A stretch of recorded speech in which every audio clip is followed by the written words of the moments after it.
नहीं निकला।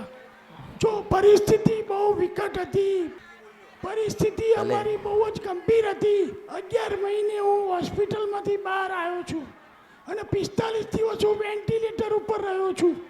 આ મારો ફોટો છે, જેમાં મારા શરીરમાં કોઈ શક્તિ જ નથી અને મારા શરીરની અંદર કોઈ હલનચલન જ નહોતું। ડૉક્ટરે એવું કહ્યું હતું કે આ વેન્ટિલેટર હટાવી લઈએ એટલે આ ભાઈને ઘરે લઈ જજો, બરાબર।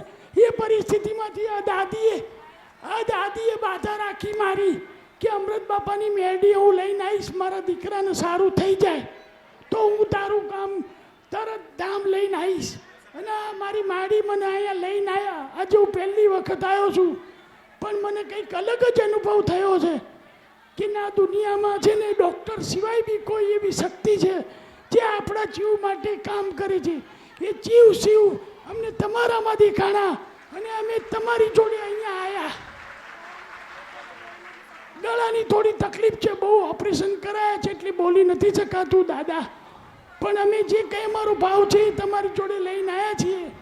અમારા ઘર પરિવારનું ધ્યાન રાખજો, અમારી જોડે જોડાયેલા માણસોનું બી ધ્યાન રાખજો। બધા જ તમને બહુ માને છે। અમે ગાડી કરાવીને આવ્યા છીએ। આજે જીબીએસ થઈ ગયો તો જીબીએસ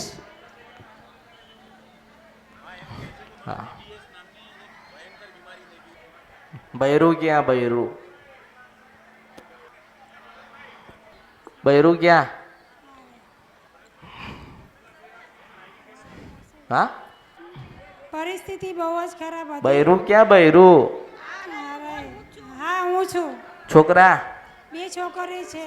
હા, 2 છોકરીઓ ક્યાં? બારે હતા પણ બહાર ગયા। સફર બહુ ટાઈમ ક્યાં છે? હે,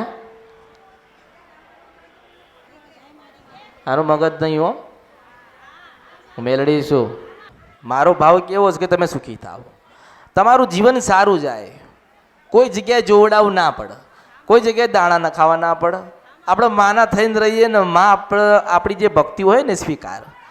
મેં તમને એના માટે જો તમે કહી દીધું કે અમારે આટલું દુઃખ છે, મને બધાએ ના પાડી દીધી ને હું મરી જાત ને માતાજી હું જીવ્યો તમારા આશ્રય ને તમારા વિશ્વાસે। હું તને શું કહું છું કે તને દુઃખ નથી, તારી દીકરી હોય ને આ વસ્તુનું દુઃખ છે।